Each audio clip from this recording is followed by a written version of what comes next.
छेड़खानी के आरोपी शिक्षक अब कैदियों को पढ़ाएंगे।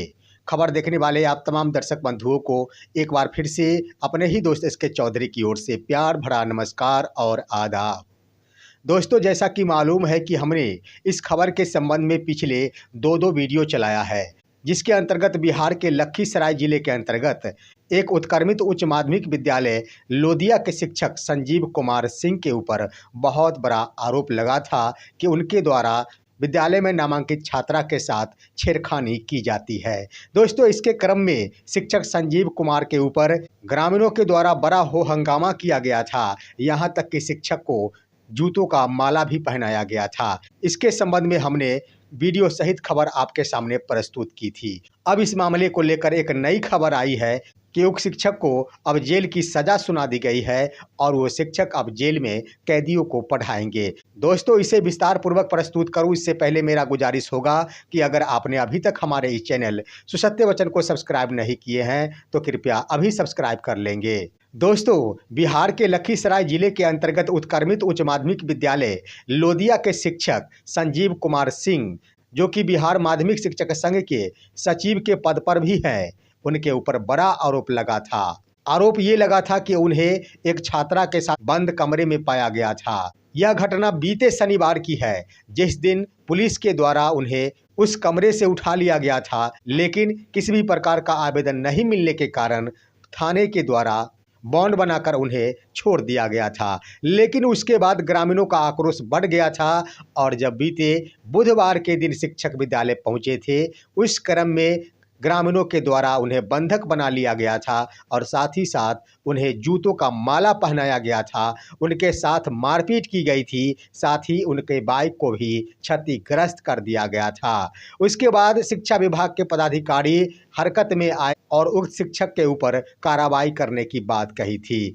दोस्तों, इसके क्रम में अब उक्त शिक्षक संजीव कुमार सिंह को जेल की सजा सुना दी गई है और उन्हें मंडल कारा लखीसराय में भेज दिया गया है। दैनिक भास्कर कहता है कि अब वो छेड़खानी के आरोपी शिक्षक जेल के कैदियों में पढ़ाएंगे, परंतु वहां के जिला कार्यक्रम पदाधिकारी स्थापना के द्वारा क्या कुछ बयान दिया गया है इन बिंदुओं पर, आइए जरा अपनी आंखों से देखिए और सुनिए। विगत 2-3 दिनों से जो घटनाएं घट रही हैं और लोदिया के जो शिक्षक संजीव कुमार के बारे में जो कुछ सुना जा रहा है, तो उससे हम लोग काफ़ी मर्माहत हैं और मैं बहुत कुछ नहीं कह सकता हूं, क्योंकि जो भी घटनाएं हुई तो उस घटना से हम लोग बहुत आहत हैं, आघात किया है।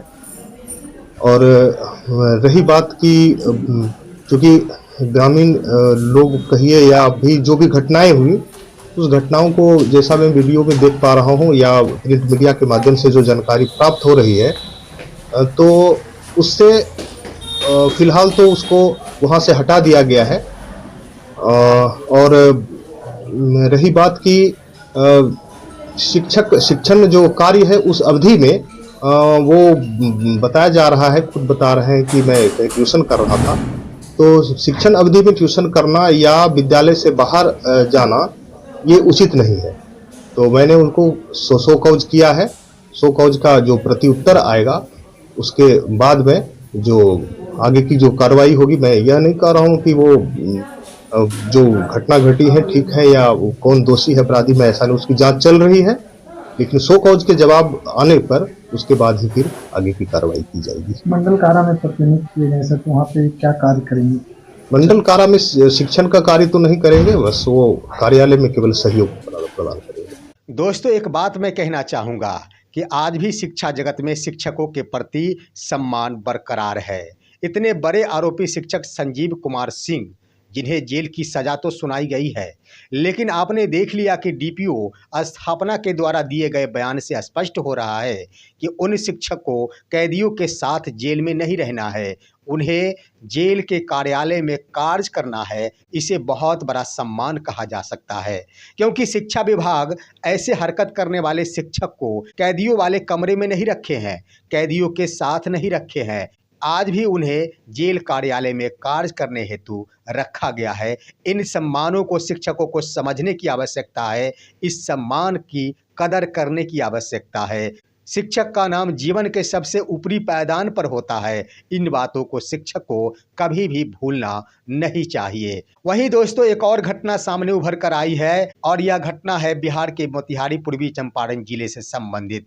यहाँ एक वीडियो वायरल हुआ था, जिस वीडियो के क्रम में प्रखंड शिक्षा पदाधिकारी के द्वारा एक शिक्षक से पैसों की मांग की गई थी। चुपके चुपके उस शिक्षक के द्वारा इसका वीडियो बना लिया गया था और इसे वायरल कर दिया गया था। उसके तुरंत बाद ही वायरल वीडियो पर संज्ञान लेते हुए जिला शिक्षा पदाधिकारी पूर्वी चंपारण की ओर से राज्य मुख्यालय को लिख दिया गया था। राज्य मुख्यालय की ओर से स्पष्टीकरण किया गया था, परंतु स्पष्टीकरण से संतुष्ट नहीं होने की स्थिति में पूर्वी चंपारण जिले के जिला शिक्षा पदाधिकारी के द्वारा उस प्रखंड शिक्षा पदाधिकारी रघुनाथ पांडे को निलंबित कर दिया गया है। ऐसे निलंबन से स्पष्ट यही होता है कि चाहे कोई भी बड़े स्तर के पदाधिकारी क्यों न हो, उन्हें बख्शा नहीं जाएगा।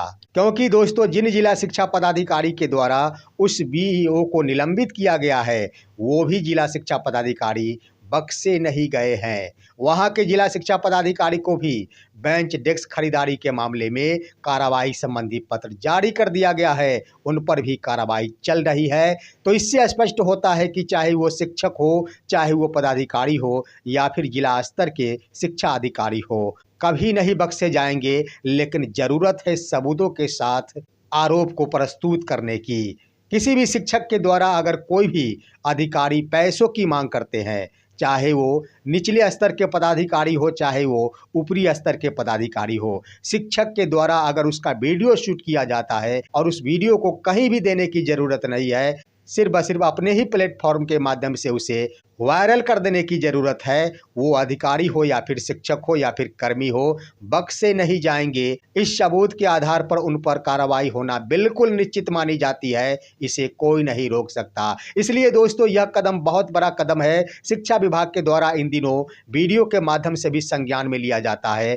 वीडियो पर भी शिक्षा विभाग के द्वारा कड़ी निगरानी रखी जाती है और वीडियो के माध्यम से किसी के भी ऊपर अगर कोई आरोप लगाया जाता है तो इसके आधार पर भी शिक्षा विभाग के द्वारा संज्ञान लेते हुए उक्त कर्मी के ऊपर कठोर से कठोर कार्रवाई की जाती है। इसलिए शिक्षक समाज को चाहिए या फिर आम जनता को चाहिए कि अगर कि शिक्षा विभाग के अंतर्गत उनसे अगर किसी के भी द्वारा पैसों की मांग की जाती है या फिर भ्रष्टाचार की बात की जाती है, इन बिंदुओं पर सटीक सबूत के रूप में वीडियो अवश्य अपलोड किया जाए। वे कभी भी ठगी के शिकार या फिर शोषण के शिकार नहीं हो सकेंगे। फिलहाल आज की खबर बस इतना ही। आप सभी हमारे इस वीडियो को लाइक करते हुए तमाम दोस्तों के पास शेयर कीजिए और अब दीजिए अपने ही दोस्त इसके चौधरी को इजाज़त। जय हिंद, जय भारत।